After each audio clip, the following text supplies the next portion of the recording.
welcome to AP Biology, and today we are learning about cell communication. Nice work. Thank you. Cell communication, ladies and gentlemen. Good, thank you. All right.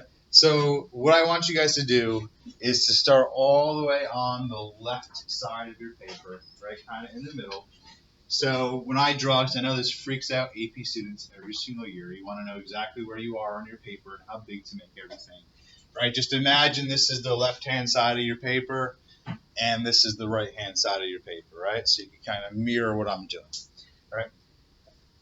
What we are going to be drawing out, right, is something that we would call a signal transduction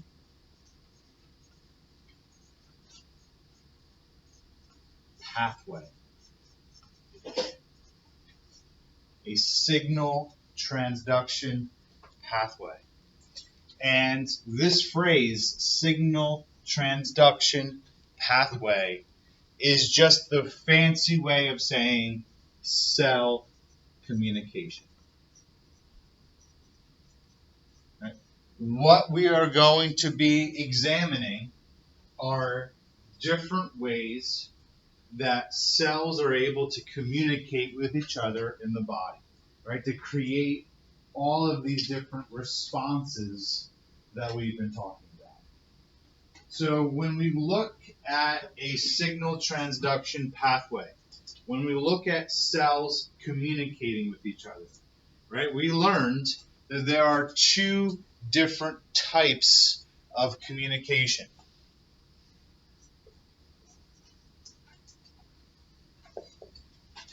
The first type of communication we are going to refer to as local.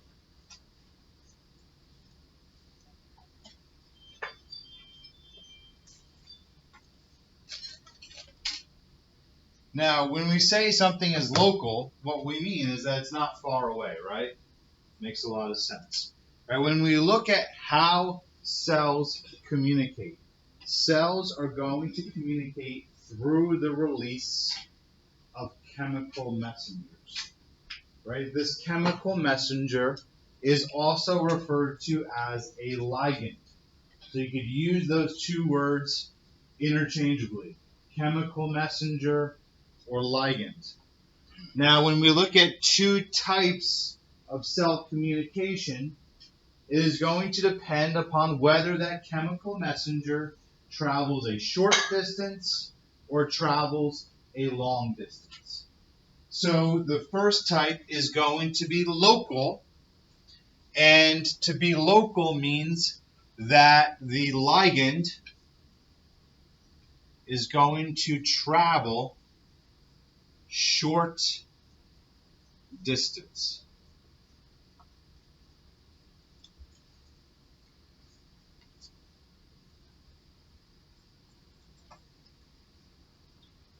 So this chemical messenger is going to be released by a cell.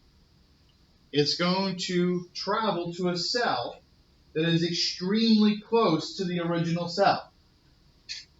Right? And the first type of local communication is going to take place in the nervous system.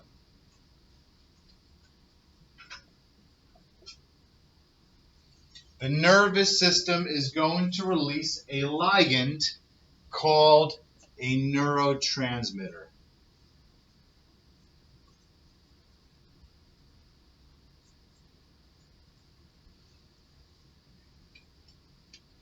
Neurotransmitters travel a very short distance.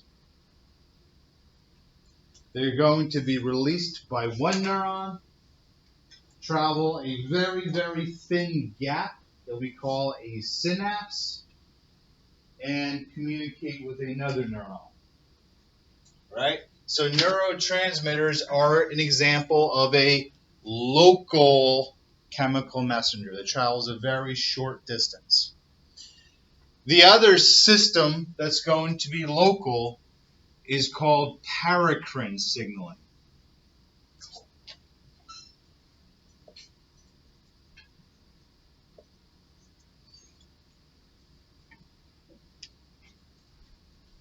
And here we are going to introduce one of the most important chemical messengers in the body. It's referred to as a local regulator, and its name is a growth factor.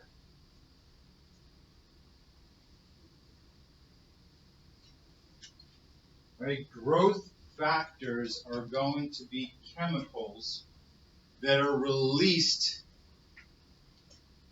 by a paracrine gland. Right? And paracrine glands are found all over your body.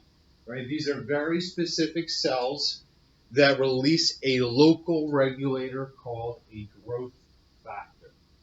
Now think about its name. What do you think growth factors cause to happen? Go ahead, Brock. You could say it. Growth. How do we grow? By getting bigger cells or by getting more cells? More cells. So what process do you think that growth factors initiate? Cell division. Right? So growth factors are going to initiate the process of cell division. Are growth factors going to control growth of your entire body? No, because they are released locally, right? So what type of event might trigger cell division in a localized area of your body? An injury. Perfect. An injury. Right? So say you cut your arm. Right? Paracrine cells around that wound are going to release growth factors. And those growth factors will initiate the process of cell division. And that cell division will take place in order to heal the wound, heal the injury. Does that make sense? Now, growth factors cause cell division. So when growth factors go haywire, it could be implicated in what type of disease? Cancer.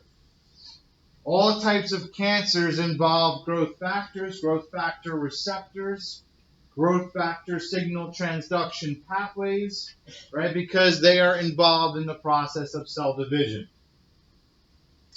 Our last type of communication, right, is going to be long distance.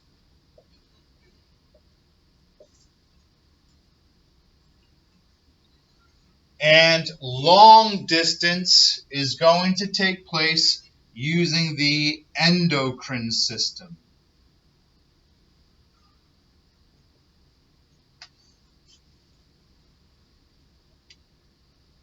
Now, the endocrine system is going to release a chemical messenger called a what? A hormone.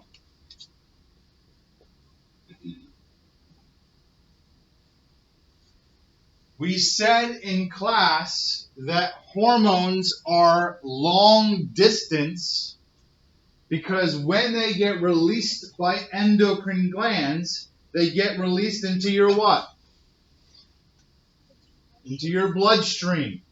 So they travel throughout your entire body. And cells that respond to a hormone are going to be cells that have a what for it? A receptor for it. Do neurotransmitters or growth factors get released into your bloodstream? No. That's what makes them local. They get released by a cell and they travel to a cell right next to it. Hormones released by the endocrine system get released into your bloodstream and they travel throughout your entire body. Right? And they bind to cells that have receptors for them. Right? That is what makes them a long distance signal. Now, later on, we'll talk more about the nervous system and the endocrine system and growth factors. But for now, what we are going to focus on is what happens when one of these ligands binds to a receptor on the cell. We are going to be looking at what happens internally that is going to cause that cell to have a response. All right, so these are our three major types of ligands that you need to know: the neurotransmitter, the growth factor, and the hormone. We're okay so far? Yeah, what are those three things called again? These are ligands, or these are chemical messengers, right? These are the chemicals that allow one part of your body to communicate with another part of your body. Is that absolutely clear to everybody? So when we look at a signal transduction pathway, a signal transduction pathway is going to take place in 3 steps. Step number 1, I don't want to use the same color. Step number 1 is going to be called reception.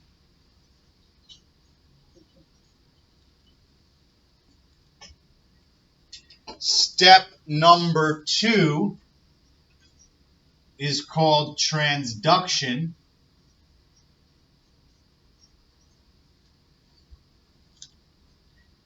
And step number 3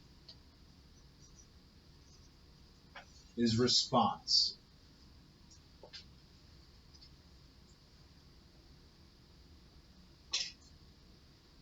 When we learn this, we are going to start off simple. And we are going to end so ridiculously complex that your heads might explode. Right? But here's the thing. If you remember those 3 steps, reception, transduction, response, then you understand signal transduction pathways. And everything else I teach you is just an elaboration of one of those 3. It's just an example of different pathways. But every pathway has those 3 things. So let's begin with step number 1, which is reception.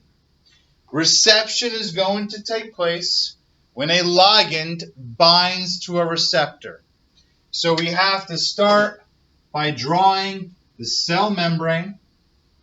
And in the cell membrane, we need to draw a protein that is going to be our receptor.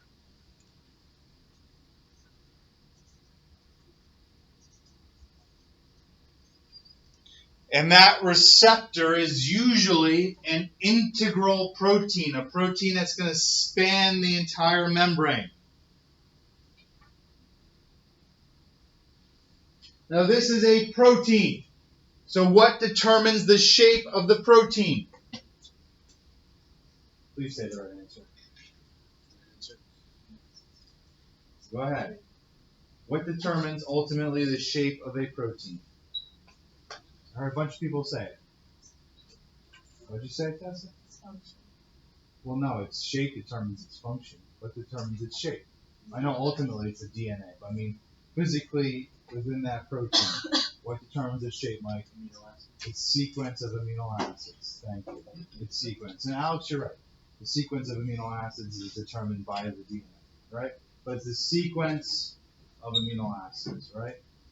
Every receptor is specific for the ligand, right? So you have epinephrine receptors, you have insulin receptors, you have dopamine receptors, you have growth factor receptors, you have acetylcholine receptors, you have serotonin receptors, you have GABA receptors, right? Every receptor is going to be specific. Right? It's going to be extremely specific for the ligand that it binds to. In fact, I would refer to it as lock and key,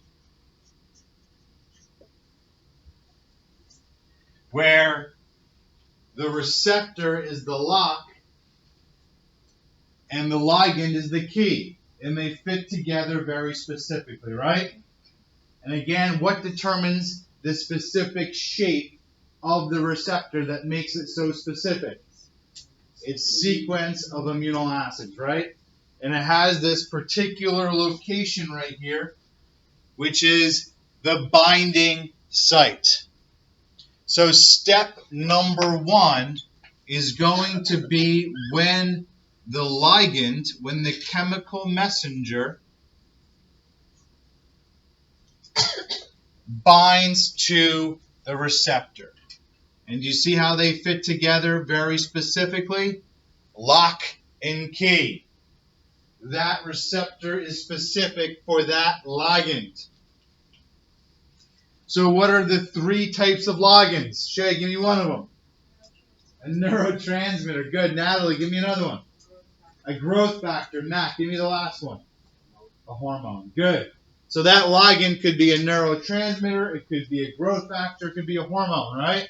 And step number 1 is that it binds to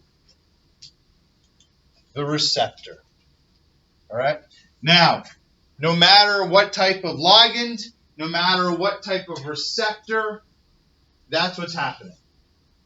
So there are 4 different types of receptors.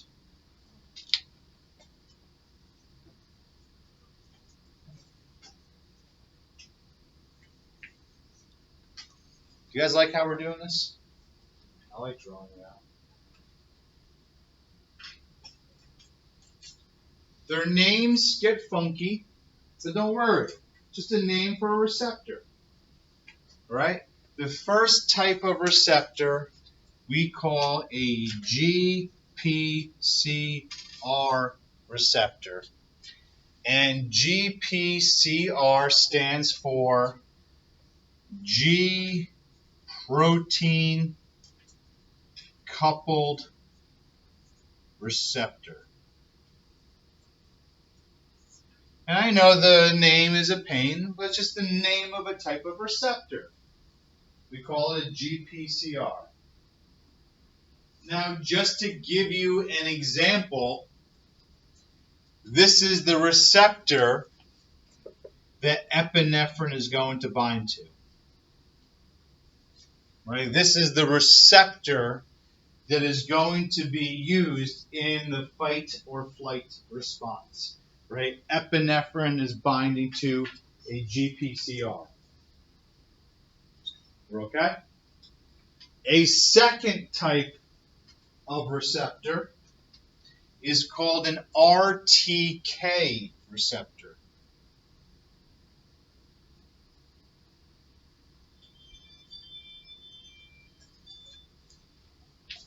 It's called an RTK receptor. And RTK stands for receptor tyrosine kinase. Receptor tyrosine kinase. So we call it an RTK receptor. Again, don't get all worked up. It's just the name of a type of receptor. And an example of a ligand that binds to an RTK receptor is going to be the growth factor. Growth factors bind to RTK receptors. So a mutated RTK receptor is big time implicated in what? Cancers. Many cancers either have abnormal growth factors or they have abnormal RTK receptors. Right? Big time implicated in certain cancers. The third type of receptor is called a gated ion channel. Gated ion channel. And a gated ion channel is what neurotransmitters bind to.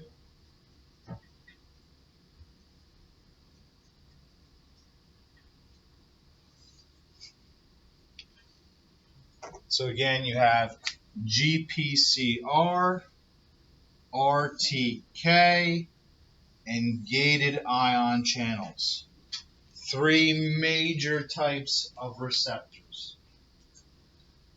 I want to ask you a high-level question. So those 3 types of receptors, GPCR, which is what epinephrine binds to. GPCR, I should also mention, are the most common receptors in the body. Keep your head up. RTK receptors, gated ion channels. These are all receptors that are located on the cell membrane. Did we all see that? So what type of ligand is going to bind to them?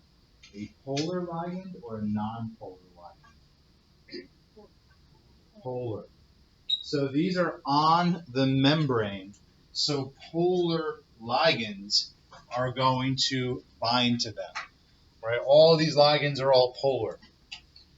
If something is non-polar, it's not going to bind to anything that's on the membrane. Because what do non-polar things do? You should know this for your test on Tuesday. Non-polar things go right through the membrane, right? So things that are non-polar are going to bind to what we call intracellular receptors. Intracellular receptors. What do you think the term intracellular means? Between multiple cells? Within one cell. Within a cell. Good. Intracellular receptors are receptors that are inside the cell. And that's because ligands that are nonpolar go right through the membrane, and they're going to bind to receptors on the inside of the cell. I already told you the answer to this last week. What type of hormone did we say are all nonpolar? What did you say, Marcus? Steroid hormones. Good. Testosterone, estrogen, progesterone. They don't bind to receptors on the membrane. They go right through the membrane, and they bind to receptors on the inside of the cell. So a great example of ligands that bind to intracellular receptors, just keep checking to see if I'm on the screen, are going to be steroid hormones. Sometimes I gotta go off. Right? Steroid hormones bind to receptors inside of the cell. And again, that is because they are non-polar.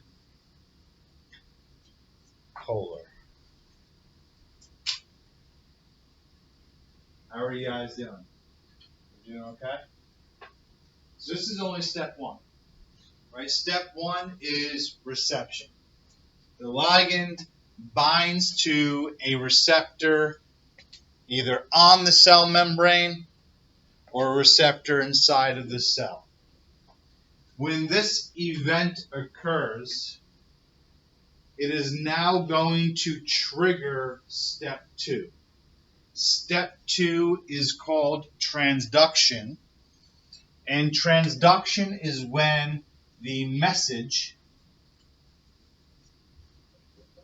is message M-E-S-S-E-G-E or M-E-S-S-A-G. That's what I thought, right? Is relayed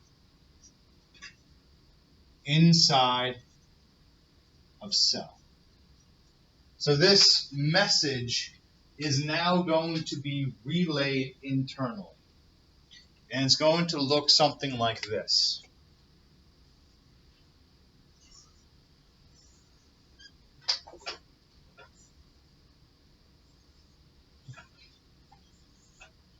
So this message is being relayed inside the cell. It's going to be passed. It's like a relay race where one thing is going to activate another thing, is going to activate another thing, is going to activate another